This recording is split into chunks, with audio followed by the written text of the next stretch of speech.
I want to tell you all a little story that might help things make sense by the end of the video. Once upon a time, I was a little kid growing up in Southern California during peak Laker mania. The three rings back-to-back, Shaq and Kobe, Chick Hearn, unstoppable force that was the turn of the century Lakers. When the Western Conference Finals were more interesting than the championship match, as it was Vlade Divac of the old Lakers up against the new Lakers for who was king of the West. When supporting players like Rick Fox, Derek Fisher, and later on Metta World Peace would have been the star of any other team, and frankly, I wish they had more of a spotlight. I remember my dad taking me to see all the stuff surrounding the 2004 All-Star Game and being utterly starstruck as we watched the game back at home to see that half of the West lineup was just the Lakers starting lineup. Time passes though. Shaq went to Florida. Phil Jackson retired for real this time. Then Kobe, and then the games became less and less of a spectacle. I tried to keep up with my team. I really sincerely did. I remember one time when my in-laws came to town, I thought it was a good idea to take them to a Laker game so they could get a feel for American basketball. I forget who exactly we were playing, but this was around the time when Jeremy Lin was in the starting lineup. Well, Lin did an honest-to-goodness attempt at putting on a show and just bringing that Laker magic back. The game ended in an embarrassing defeat for the Lakers at home.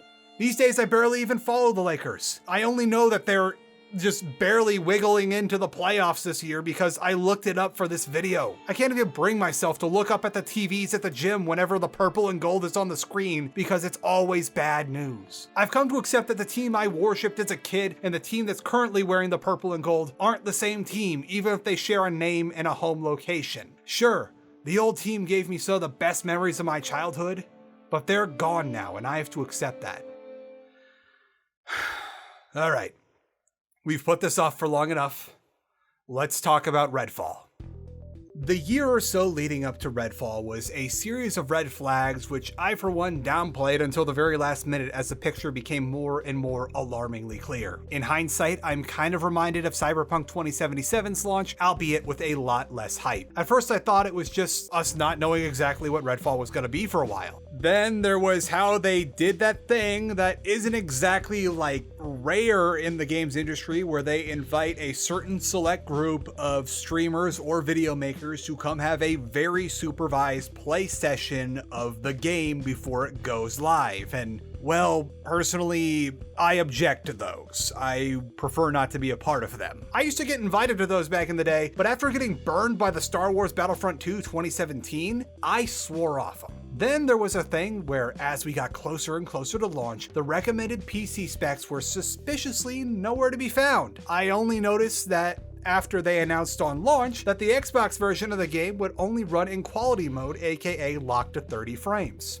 And then, 3 days before launch, we finally got the specs. The recommended specs for Redfall were revealed, and oh lord, those were some beastly specs if you want to play on the full graphic settings. Out of curiosity, I went and double checked what the specs were for Adobe Premiere, my editing software infamous for eating up all of your RAM, and Redfall is about on par with what you need for real-time 4K editing. Then, just to see how much a PC that would run Redfall would cost, when I went to Sam's Club the other day wishing I could have made a Costco run because it's just not the same, I checked out all their fancy gaming PCs and not a single one could run Redfall at the ultra spec. I later checked Micro Center and they were a little better, but unless you get lucky and there's an open box display model for sale, you're not getting a pre-built machine that can run Redfall with all the effects on for any less than $2,000. And that's before you buy peripherals like a keyboard, mouse, and some kind of sound device. It's also worth noting that the higher end Sam Club pre-builts fit the specs for Dead Space Remake and theoretically Jedi Fallen Order, but I think that second one is a bit of an exception. They might not have hid the specs properly.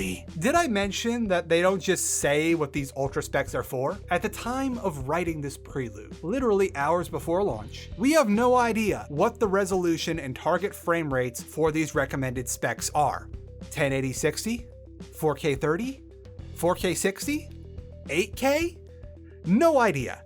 I get the feeling though that the answer is going to be, just shut up and keep DLSS on. It's an unfortunate trend in modern AAA games these days that rather than use DLSS to allow computers to upscale when performance is going well, it's slapped on as some kind of band-aid fix to when your game is optimized like garbage, because everyone just seems to think that the answer to, oh, my game isn't optimized, is throw hardware at the problem, like we've got bottomless pockets and we can just keep on buying new PCs because you don't know how to do LODs or whatever it is. I, for one, don't like this in the slightest, because I want to run at a consistent resolution for the sake of not only my footage, but my sanity. Oh yeah, and the game needs 100 gigs of storage space according to the specs. That's the size of the last 3 Arkane games combined. Now, in the sake of fairness, the download was only 76 gigs, but I don't know what it'll end up being uncompressed or how much of the preload is left, so that you can't try to be sneaky and run the game early. But it gets even spicier when we take into account Redfall's launch window. Redfall went live at midnight local time for Arkane Leon. So that's like 7 p.m. Eastern. That would mean that if you wanted to get some professional opinions before buying the game, your best case scenario is that you happen to be living on the West Coast and get a chance to read through whatever is ready at 8 p.m. And then, if you so desire, after informing your opinions, taking however long you need to download 76 to 100 gigs, and by the time everything is ready to go, you have to go to bed because it's a weeknight and things like taking kids to school or your job exist. People have to get up in the morning for things, especially on weeknights. Refusing to let any critique of your game go live within your good graces until the dead of night on a weeknight is not exactly a reassuring action. And of course, a few reviews slipped out early, which did not paint a pretty picture. I'm bringing this all up because while this isn't something new to Arkane or Bethesda or even the games industry at large, that means that only the publications who are willing to do whatever they need to do to stay in the good graces of the publishers are going to be the people with first dibs on reviews. So for schmucks like me that do not do these pre-release press events, because if we're going to be invited out, we would like to be invited out for the pleasure of our company and not because of our potential opinion and implied endorsement of a unreleased product, that really puts us behind the 8 ball. There was no way I was going to be getting this review out the first weekend of launch, because if it goes live like end of day Monday, and I do, as a matter of fact, have early morning obligations, thank you very much, and even if I did pull all-nighters, that'd only give me 4 days from going to first booting up the game to having a final polished review that's been written, reviewed, edited, recorded, video edited, all that good stuff. No, thank you. That is insane. So with this, we see that non-corporate reviewers are gonna have a hard time getting stuff out beyond an initial hot take, and well, we've seen a lot of hot takes in the first weeks. Oh yeah, and also the game seems to be abandoning all of Arkane's immersive sim tenets to make a Borderlands clone that they swear was something they really wanted to work on. Surely this is not going to be the most painful experience I will have this year. And the plot thickens! As it turns out, the 76 gigabyte file I preloaded so I would not have to deal with downloading all of Redfall over my crappy rural internet was a dummy file. I downloaded over 70 gigabytes of nothing. And now I had to download another 75 gigs to play the game. I base my assertion that the preload was a dummy file on how when I started the download at launch time, it didn't start at 0. It started at 5 gigs already downloaded out of the same 76.5 gigs that the preload was. Now, based on the lack of reviews, the weird launch time that works for exactly no one who wants to play the game right off the bat, and now the dummy download for those of us that did want to play the game as soon as it was out so we can get our opinions formed in a timely manner, I am having an extremely hard time assuming good faith involved in the marketing and launch of Redfall. It's either someone knew this was going to be a dud and wanted everyone to do everything they could to slow down public opinion getting out so that the critical reviews could get out first, except all those reviewers are trashing Redfall anyway as I write this. As of recording this, Redfall is now Arkane's single lowest rated title ever, beating out Ark Satalis and Dark Messiah on both user and critical scores. And after I played the game, I am fairly certain all these shenanigans were just an attempt to delay the inevitable for as long as possible. But here we are. So thanks to everything previously mentioned, there was no way for me to reasonably get this video out in a span of 4 days, or more like 3.5, because I'm not one of those fancy YouTubers who have people to write their scripts and edit their videos for them. And believe it or not, I'm a normal human being who needs to do normal human being things like exercise, go get groceries, make lunches for my wife because she's doing these rotations at her vet school, and do the laundry. You know, human stuff for human people who are definitely not sentient cats. What I'm trying to say here is, gee, Bethesda, thanks for having to make me work through the weekend. but the damage is done. I can now tell you with certainty that Redfall is not We Have Borderlands at Home. It is worse. It is this really sketchy, beaten up looking Borderlands knockoff you'd find on a dirty blanket at the swap meet, sold by a guy who keeps insisting on only being paid in cash, which is frankly weird because who pays us anything other than cash at a swap meet? That's a normal thing to do. Out of all of Arkane's games, the gunplay or whatever projectile weaponry equivalent they had has always been kind of a weak point that's looked over because of how great the exploration and abilities are. Here in Redfall, it is almost nothing but gameplay, with explorations and abilities being an afterthought. Yes, they are there, but it feels like they took the skill tree of one decent character that would have made for a solid Arkane game protagonist and divvied up all the skills among 4 characters because this needed to be a co-op game by decree of a boardroom. Possibly, I don't know for sure.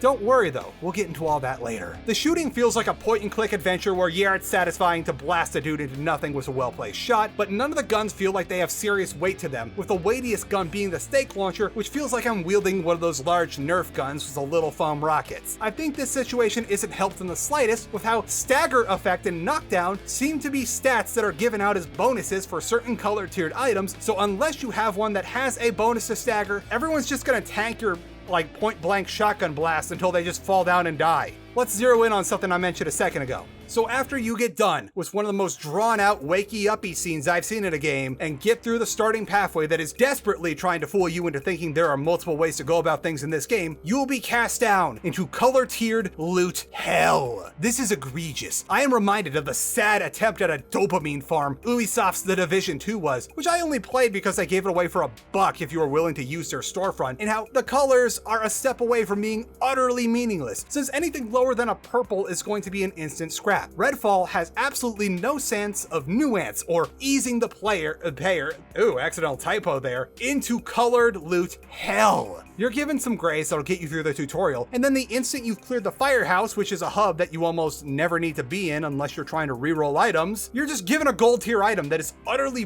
busted at that point in the game. You know what, let me tell you youngins a story about a mythical age in 2006, back when vanilla WoW was just WoW, and the way you opened up a loot box was to kill all the enemies around it and then right click and wait about 5 seconds. Hey, quick correction in advance for all the old school WoW heads. I accidentally get Mythic and Legendary mixed up here because I have to admit it's been a while since I've played WoW, and lately I've been playing a lot of Pokemon where Mythic and Legendary are in the opposite positions as they are in WoW, whereas like a Legendary is the penultimate tier of Pokemon where they're very rare but you can catch them in game, and a Mythic is something you can only get through very special events or hacking, like say Arceus. Sorry about that. Back in these days, the colors had names attached to them, which fit how often you would get them.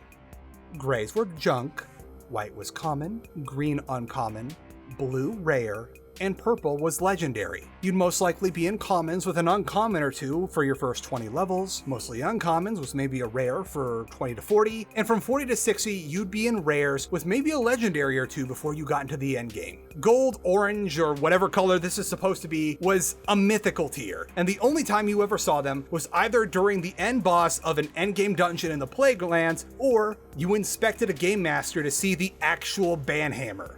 I remember the first legendary item I ever saw. My dad was grinding for mats in Winter Spring to level his blacksmithing, and suddenly he shouts for me to come over to the computer, and there it was. Looted off the body of one of those half-dragon things was a legendary trinket called Lifestone. It had some pretty nice passive health regen, plus an active ability that would heal you for a small chunk of health in a pinch. It was pretty good for the Tankadin my dad was currently leveling, but I remember a good amount of time was spent looking at the auction house and various websites that show its relative value before finally deciding to equip it, since, well, a tank can always do with some more regen if the healer gets distracted or overwhelmed. This was the first legendary either of us had ever gotten dropped in dozens, possibly hundreds of hours of playing through the game and questing. And while ironically, Lifestone is a pretty common legendary that you can find pretty much anywhere in the world that's high level, it was special. It had been 16 years and I can still remember that. You want to know how long it took me to get my first legendary in Redfall? Just under an hour. At literally 59 minutes and change from gaining control of my character, according to my footage, I got a legendary sniper rifle. Did I take down a special enemy? Did I complete a particularly hard quest? Find a loot chest, whatever these are, in an extremely hard to reach area that's off the beaten path? Nope, it was literally just sitting there in the overworld along a path I was highly likely to take from the first safe house to a location for the first quest. You know what's funny? It also dropped a rare sniper rifle from interacting with the same sniper in the overworld. It was just sitting against a lawn chair here. Yeah, just legendary lawn chair junk. What is the point of a color-tiered loot system if you're just going to throw around high-tier items willy-nilly? What is the point of hunting for these high-tier items if they're going to be next to useless in a couple levels? What is the point of having mythic tier items in the first place if you're literally going to give them out so often that I can just replace one mythic item with an exact duplicate that's one level higher a few hours later? I kid you not. I intentionally farmed the Rook for mythical items because once you defeat him the first time, he will always drop a mythic. I just run around killing special vampires to fill the Rook-o-meter and then kill him in 10 seconds or so to see what I get. Why bother with any of this at all instead of just having a handful of unique weapons or maybe like changing your drop rates so a mythical or a legendary means something? A mythical item should be like literally 1 or 2 in the game. Like something that like you get at end game. Part of me thinks like maybe this is the scenario where some managerial figure walks into the meeting and is like, I want those kids hooked, you hear me? Hooked! I want to get them all those colors, all the time, so they're ready to spend the big bucks when we put out the DLCs. But the colorful dopamine drip doesn't work when you pass that shit out like Halloween candy in the gated community. Your loot system is fundamentally broken. When I get a bunch of rares and legendaries during a mission or a dungeon run, and I just sigh and immediately scrap them all so that I can afford to resupply ammos and consumables for the next randomized dungeon. By the way, if you are flush for cash, you can literally just keep re-rolling the weapon shop until the thing gives you a legendary or a mythical. You can get any mythical weapon you want that way if you've got enough money. So what fun and exciting things will you be doing that compels you to pant and sweat on the world's worst loot treadmill? Well, essentially you have 2 kinds of missions in the story. Run over to this place and shoot some people, or run over to this place to get a thing. You will probably have to shoot people in the process. The main difference between the story quests and the safe house quests is that you'll have this diorama style cutscene before the story quest telling you about what's happening in the plot, and then most likely some custom dialogue as you go about your mission. If you're unlucky, you'll have to recreate the worst part of BioShock Infinite for waiting for the blue ghost memories to finish playing before you can finish the mission. There are a couple outliers here and there in story missions, like how you're given the option to try and infiltrate the cult by pretending you want to join it, but every story mission's gonna have you go to a place, find the thing, shoot the thing, here's some plot. Most of the main story quests will have you start in one location and go to another to finish it, and some of the side quest lines that they offer you can all be done, like the entire chain, in 15 minutes if you just go for it. I later discovered that the multiple quest location thing might be just for padding, because if you have 2 competent people playing and you divide and conquer, you can do most of the main quests with multiple locations inside of 5 minutes. The safe house quests are sometimes literal copy and paste missions, where once you unlock a respawn point, you'll need to do 2 of these quests in order to get the ability to resupply on consumables and maybe a single weapon here and there. I think there's like 5 different kinds of these, maybe 6 for the safe house missions. There's few enough to where you're going to be doing the same safe house quest 2 or 3 times if you want to do them all. The only one of these that was really memorable was the one where I'm supposed to go lure out some cultists in a position to kill them, but because their pathing was broken, I had to go out and look for the specific baddies that spawned in as part of the quest that were like 100 or so meters away from where they were supposed to be. I don't think that's memorable for a good reason. Oh yeah, and one time I got an achievement for acing this like metamorphosis mission where you're supposed to stop these vampires called blood bags from coming to a special vampire because the blood bags never spawned. Is there a way to give that Chivo back? I don't think I deserve this. This isn't right. After you do a single one of these quests for a safe house, you'll be able to take on the second quest, which is to kill the vampire underboss. You just go to a place and kill a special vampire. That's it. What makes a special vampire special? Well, instead of one attack that all the vampires have, they do another single attack. Also, all the underbosses have unique names, but that's not too unique now, as other overworld special vampires will have unique names too. Only one of these felt like it had any sort of meaning put into it, which was the one you're most likely going to do first, where you have to sneak into a boarded up house and explore through it in the dark before the big bad spawns in. Here's that entire fight, by the way. The rest are just go to a place that you will have most likely already been or are going to go again after this quest, kill the baddie, take their skull. I found that about half the time you don't even need to enter the area and you can one-shot them from max draw distance with the stake launcher. Do these sound like a boring waste of time? Well, too bad. Even if you don't care to restock at safe houses and just want to use them as fast travel points or respawns, you still need to do at least 3 of them per quest line, as you are not allowed to challenge the so-called vampire gods that are like the main bosses in this game unless you have 3 underboss skulls to offer at this little altar. I think the Yamix and I accidentally started routing safe houses for a speedrun when we were doing the multiplayer for this because we were just done with Redfall's crap when we were trying to play together. We had both already finished the game solo. What the hell does that say about your missions that you put into your game when not only are they extremely similar to each other or overtly copy and paste, but players will just try to do them as fast as possible to get them out of the way? And finally, in this color-tiered loot drop hell, we have the thing that upon reviewing my footage to organize and label clips was the thing that I ended up doing the most in Redfall. Vampire Nests. Vampire Nests are randomly spawning instance dungeons, big quotes around dungeons here, which try to encourage you to do them by A, creating an AoE field that buffs all vampires to the point that you will need not 1 stake to shoot them down, but 2 stake gunshots to get rid of them, or alternatively 1 stake gunshot and then run up and punch them. And B, at the end of the nest, you'll get a lot of loot. Not good loot, but a lot of it. I found myself doing these over and over again because it was the best way to keep up with ammo and consumable economy. Like, I just run in, trash everything I got once I was out, and that would allow me to make sure I could keep restocking ammo because for some reason, no matter how much ammo you actually have or have expended, restocking ammo costs the same amount of money every time, which means if you just keep on running out of ammo for a certain singular weapon, it is going to be extremely pricey to keep on topping off, and you will find yourself running out of money. The nests are essentially linear remixes of areas you'll find in the overworld, with a few exceptions that I think were specifically made for nests, but you're going to be recognizing a lot of stuff as you run through them. They're randomly generated, but you're going to be seeing the same layouts quite a bit if you pay too much attention. They all have random modifiers, which are things you can pretty much ignore because of the one big problem with nests. The way the nests are spaced out means that as soon as you aggro one vampire, you aggro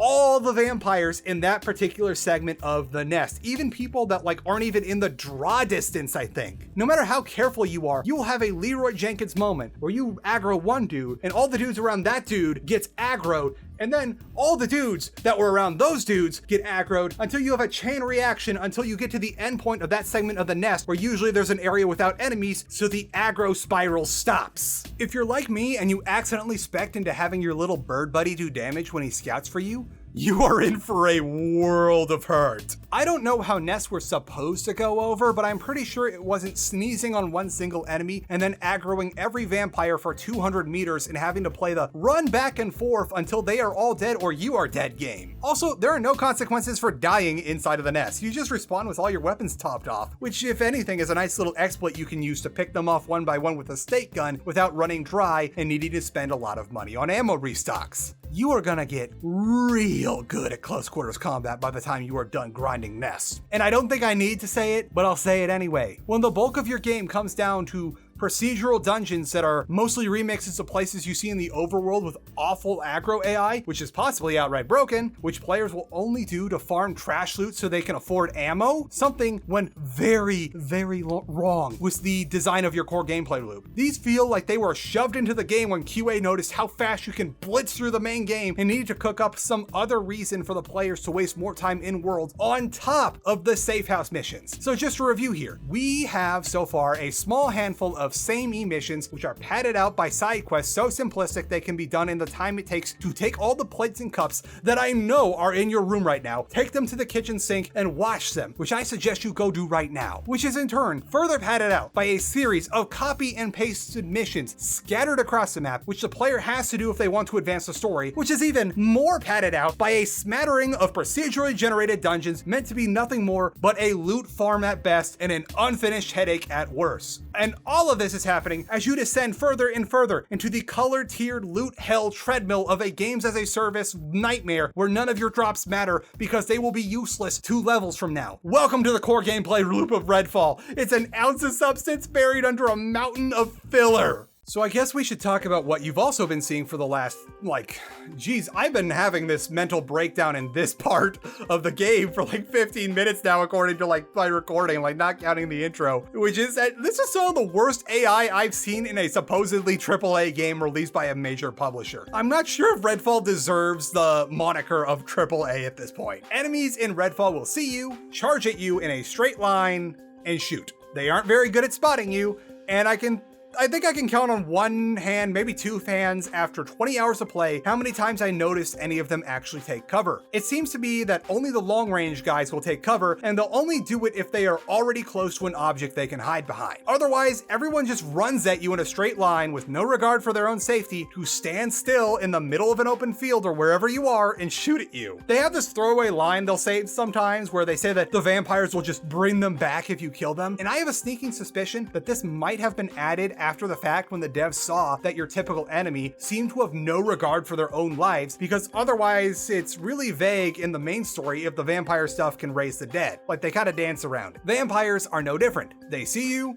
they run at you in a straight line, they attack. Sometimes they're like Swoopy Charge teleport thing will like have them like pop up right beside you or maybe behind you, but it's the same deal. Close distance attack. I'm honest to God reminded of the enemy AI in Choo Choo Charles of all things, with how laughably simplistic it all is. And then I remember that 2-Star is literally one guy who vlogged himself learning how to develop Choo Choo Charles, including how to make the said rudimentary AI. And Arkane is a studio that has been in business for over 20 years and has created some of the most iconic immersive sims, which are still cited as the inspiration for indie devs to this day. What happened?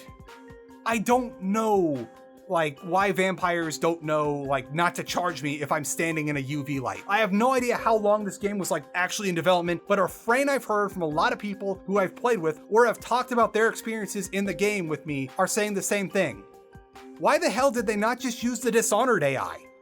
I'm sure there is a very complicated answer to this, and I'd be interested in hearing that answer as to, like, why the AI is like this in the first place. It was alleged in some interview, or possibly a press release, that while I looked for the original source of the quote, I can't find the original article or release, that Arkane's focus remains on deep world building and inventive game mechanics, and that the same would be true for Redfall. Well, I think that Can you tell I am having a mental breakdown recording this video? Oh boy. Well, I think we have thoroughly covered the former, and I don't think that's what I'd personally consider inventive in the slightest, but as for the latter, I think I'm gonna hit the doubt button here too. Redfall does have an interesting premise for the reason that the vampires are doing vampire things, and I'd almost hand it to them that indeed some things are best unexplained. Expect that they actually do explain it if you pay attention or look at like certain objects in the game world. There are indeed some mysteries that are currently unsolved, but everything about how they were presented screams, this is gonna be a DLC you have to buy in a few months. We already know that there are another 2 characters they're going to add in later based on the $100 why the hell would you buy this edition, so it's not out of the question. Cutscenes are told through those little static dioramas that the camera moves through and are narrated by whatever character you are playing. The exposition is given through, as I said before, the worst part of BioShock Infinite, killing a ghost and then following the trail to a spot where you have to sit through a minute of flashback. Repeat 2 more times and you have a major story mission. The substance of that story is forgettable, especially the side missions.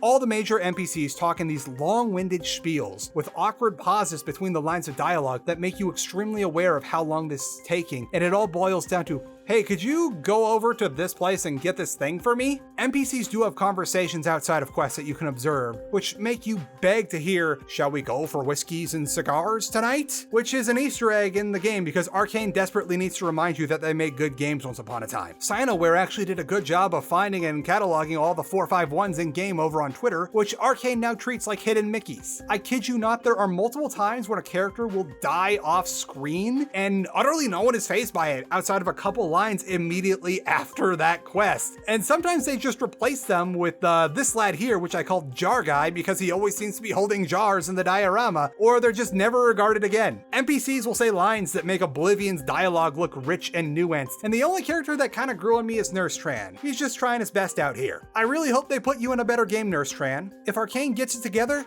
you could be like their Patches. Okay, brief spoilers because I want to talk about something else. The gist of this game's story is that some guys are doing some wacky stuff with this magical girl's blood, which acts like some kind of miracle cure, and then a mysterious investor who totally isn't gonna be the DLC boss or anything like that, shows up and helps a bunch of sociopathic doctors use the girl's blood to become demigods. You kill them one by one, and then the sun gets fixed. The end. Except the little girl narrates the ending that is blatantly baiting for a DLC pack by being all non-committal about like, oh yeah, you got them, but they're never truly dead. Like in really vague terms, because we still haven't accounted for the mysterious investor guy. The entire goddamn story feels like it's just a setup for that DLC pack, where the only emotion I felt was whenever I heard James Urbaniak's voice, which yes, he's in the game, I was thinking, oh hey, I wonder how the Venture Brothers movie is coming along. And the concept would be cool if perhaps the vampires weren't just cannon fodder enemies that went down so easily. And perhaps if there was like fewer of them too, making it a big deal when you saw one and had to go up against it. But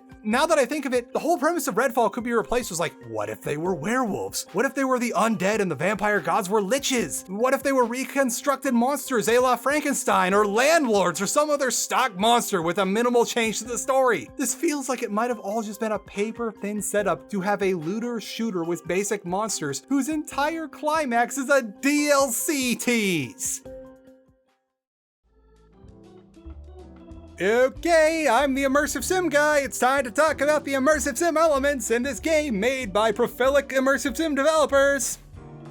There are none. This is a mid at best looter shooter that was most likely meant to start a games as a service DLC farm. They plaster 451 everywhere, and there's a crapload of exploding barrel adjacent things thrown about the place, except the only way you can interact with them is to just shoot at them and set them off. You can't like pick them up or strategically put them places or anything like that. Saying that 451 and exploding barrels makes for an immersive sim is like saying putting a scrap of carbon fiber onto something makes it a race car. At least when they ran out of time to make Dark Messiah, it was a lot of fun and novel to creatively use the kicking mechanic to get through the rest of the game. We've got none of that here. From start to finish, you'll be left clicking on things until they are dead and occasionally right clicking or pressing the Overwatch buttons to use an ability. That is really all there is to say on that matter. And I'm gonna take this section of the video to like talk about some other stuff I usually don't talk about. I didn't really talk about it during the core gameplay segment of this video, and I usually don't talk about graphics anyway unless there's something like especially noteworthy about them, since aesthetics and looks are subjective. But I gotta say, for something that according to my file explorer is 77 gigs on my NVMe SSD, this game is ugly as sin. Perhaps the reason why we got those diorama cutscenes is because when you actually take longer than a second to look at any of these characters' faces while they're moving or talking, they look like something you'd see on like an early Xbox 360 launch title, where they're just starting to figure out how to display the finer details of a person's face as it moves, and that's the best they could do. Like, it almost looks like something on par with Dishonored, except for the fact that the Redfall faces aren't so stylized like Dishonored, so they can't get away with it. Like, the vampires are fine because they're supposed to look all weird and have odd proportions, but we have seen better from Arkane as recently as 2 years ago. And before you say anything, shut up.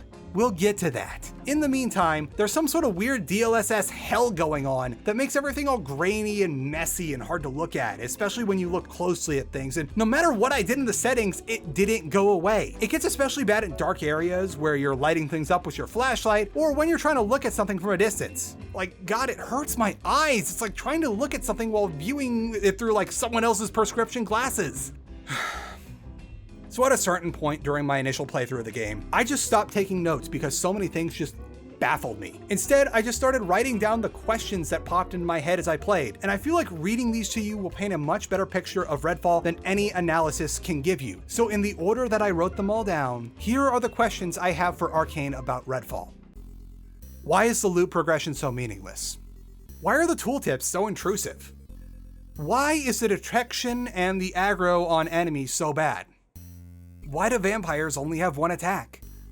Why do all the cutscenes act like slideshows with no dialogue, except from my character? Why does so much of this music, especially the level up, sound royalty-free? Why do I need to talk to all major NPCs in a certain order, even if they have little to no dialogue or story input? Why are the wave defense missions just waiting for some dudes to casually walk over? Why do the wave defense enemies not come?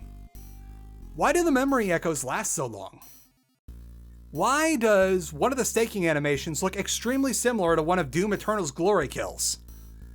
Why are all the NPC animations so dull? Why does the bird aggro everything? Why does the exit door not spawn sometimes in vampire nests? Why do the rooks suck? Why do I take penalties for quitting out if I got stuck on something? Why do I need to pay full price for an ammo restock no matter how much ammo I already have? Why don't the feeder quests reset if I die? Why do all the numbers keep getting bigger as I level up, but it takes the same amount of shots to kill the same kind of enemies no matter what? Why is cover so inconsistent? Why do I have to watch all these Sin Eater things before a boss fight? Why were the Hollow Man and Miss Whisper fights so similar?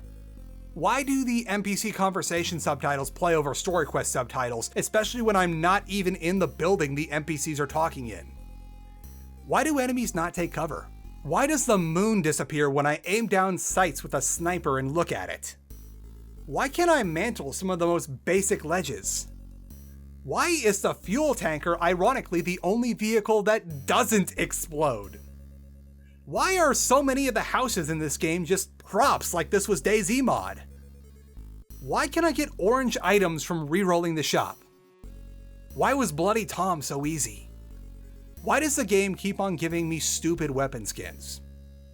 Why don't enemies become alert when I kill another enemy right in front of them? Why do some audio logs go on for so long that they bleed into other audio logs? Why does Bloody Tom keep saying things to me well after I killed him? Why are nests just shitty Oblivion gates? Why does the fast travel just not work sometimes?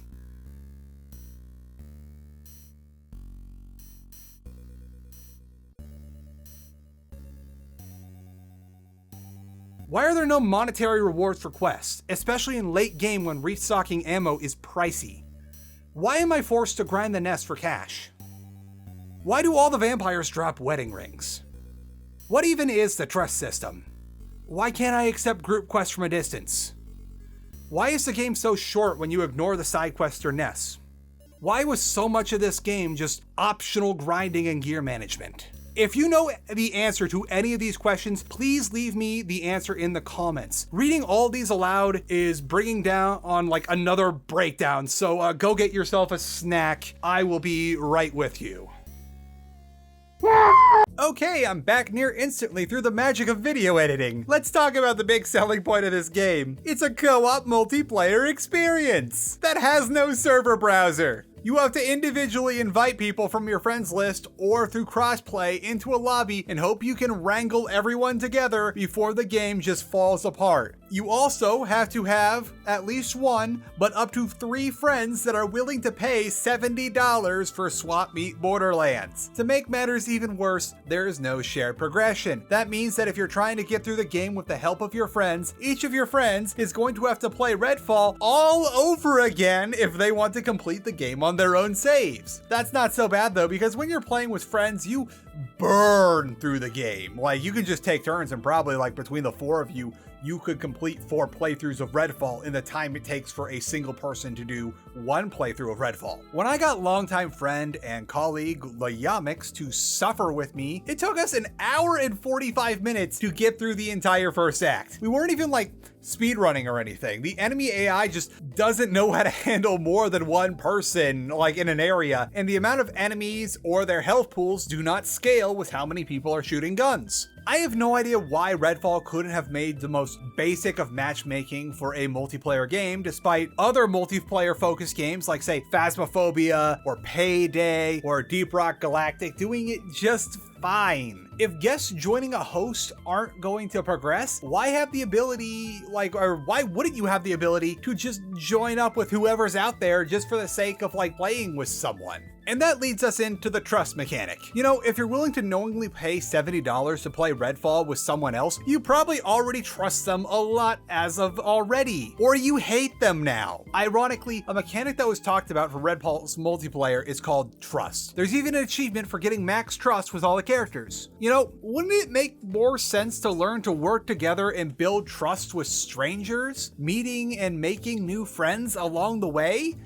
Is that too crazy of a concept? What even is this trust mechanic? It's extra banter between player characters, and also apparently it gives you a buff when you're near a character you have built trust with, but the Yamix and I went all the way through Act 1 together and we didn't see a single thing. It could be because we were coincidentally playing as the same character because that's who we both soloed the game with. And yeah, it would be a little odd for a character to have banter with themselves, but I don't understand why we can't get the other buffs associated with trust if we're working together. I ended up double checking my footage I had where I was also playing with Sinoware, where we indeed did start building trust since we were playing different characters, but I don't know what this does aside from this buffs me and we were getting extra dialogue lines. I understand there might be a tooltip if we level up, but it would have been nice if the game tells you that somewhere else right off the bat, because everywhere I look online I can't seem to find a place that accurately describes the minutia of trust. And now to get to the age-old question, which, just to get it out of the way, yes, Redfall is theoretically more fun with friends, but not in a way that makes it worth more than one person buying Redfall. It's the same kind of fun can be had if you pull an Abramor and one person buys it and everyone gathers around the couch to make fun of it. We're not enjoying the game for its inherent value, we're laughing at it. Anything can be more fun with friends, and many of those things that are more fun with friends can be cheaper than $70. In fact, for the same price as the Redfall Bite Back Edition, you can get a full box set of all the Sharknado movies, and you can have a lot more fun with friends watching those movies over the course of 3 or 4 weekends than you will with Redfall. Trust me on that one. The bulk of my time playing Redfall with friends was seeing how we could break the game or what kind of glitches we could come across thanks to the bad AI. The game is laughably easy with more than one person, so there's no challenge, and you just end up seeing if you could punch all the enemies to death instead of using your guns, or seeing how fast you can get through the first act so we can stop playing. I think an hour and 45 minutes is still a casual pace, and I bet speedrunning teams can get that down to below half an hour, even with issues like mandatory waiting for dialogue, or how for some reason you all have to be in the same place to accept a quest. Really, why can't one person just pick up the quest while we're out, especially with side quests? Also, for some reason in the multiplayer, you can't abandon a story a side quest for the story. You have to do that quest. Say you accidentally take a side quest you weren't intending to take, which is why we did the side quest we did. Also, question for the speed community: do you think it is possible for a speed run of Redfall to be truly glitchless? Is this going to be an any percent only category? My final thoughts on Redfall is that there is absolutely no excuse for this blatantly unfinished and fundamentally flawed disaster. I would have overlooked it if any other studio had put this out, but this was Arkane. Typhon aka Prey 2017 Arkane.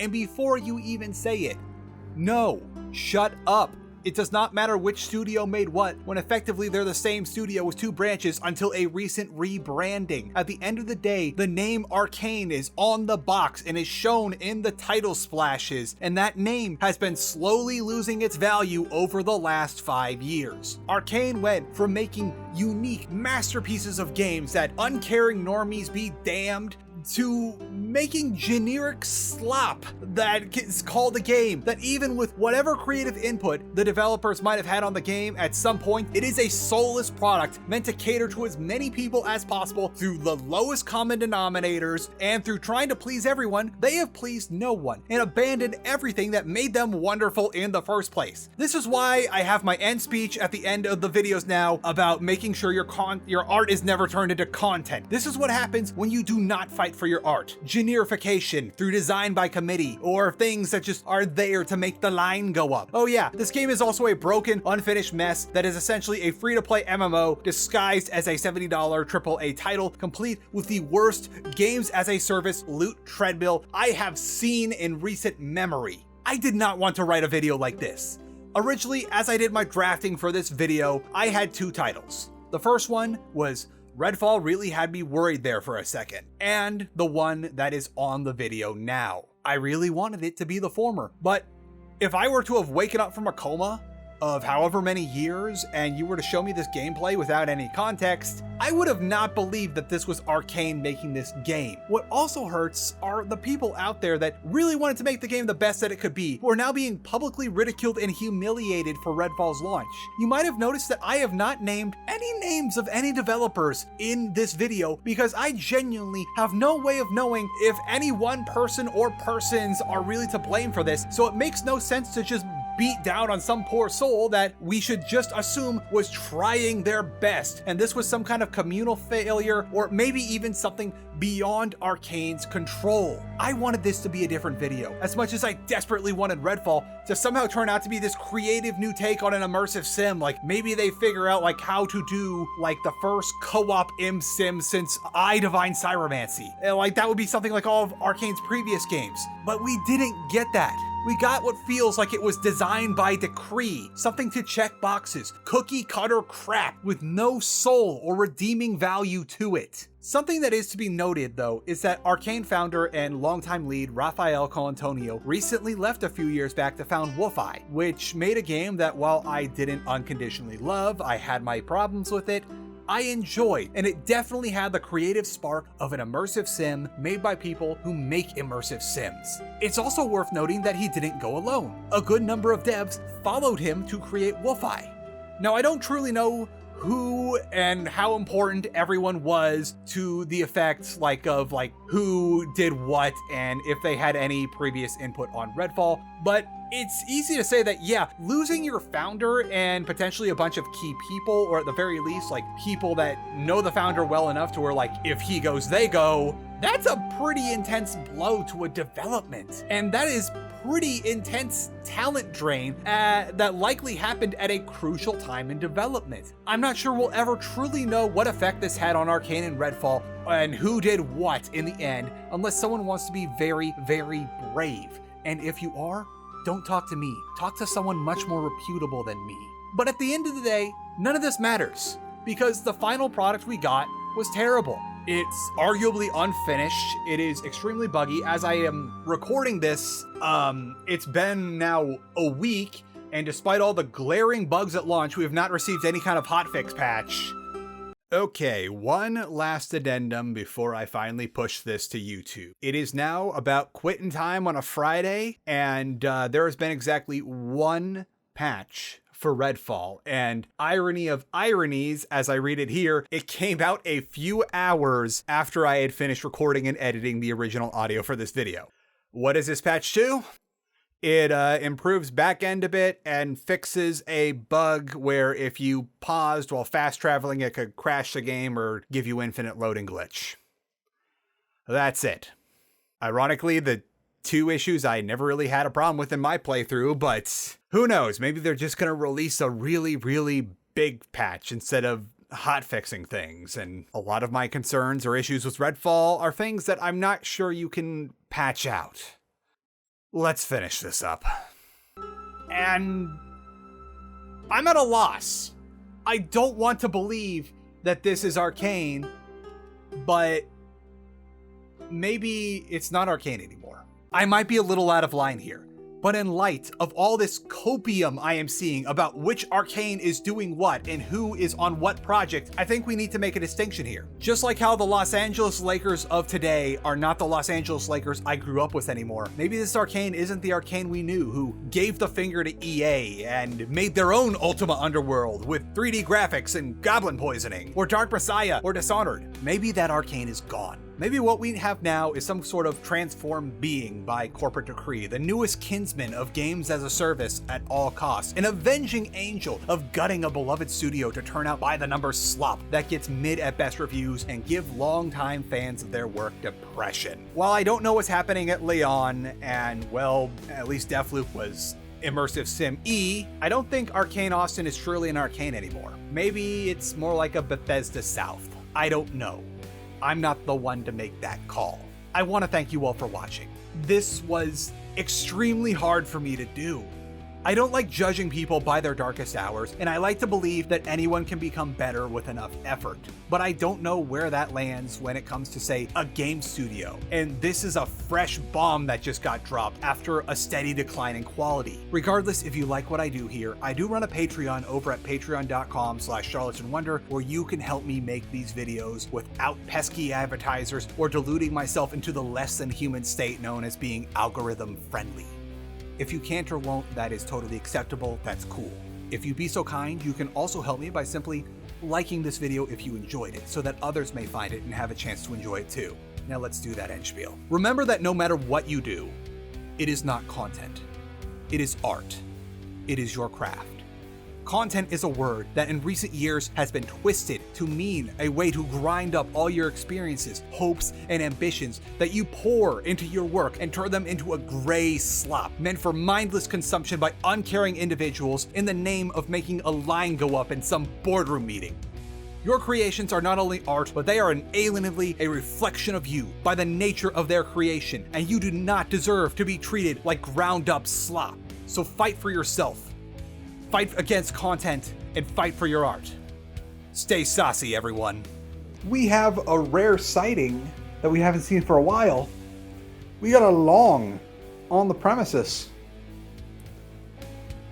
Look at this length. This floof. That look. Sir, what has compelled you to be long today? Are you just looking for more exotic naps? More places to show your belly fluff? I know you're not in the sunlight anymore. But we must unravel the mysteries of the length. You know, for scale, here is a... what is that, like a size 12 foot in comparison to the long and a leg.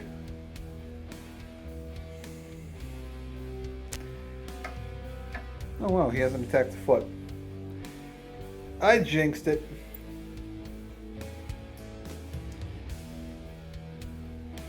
What if I... Oh, that was a noise. I'm sorry, I interrupted your nap. Can I compensate you? With a smell? With a scritch?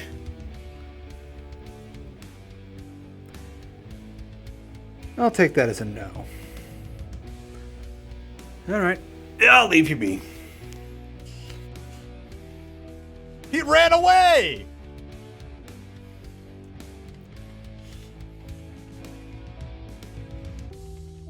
I got him, though.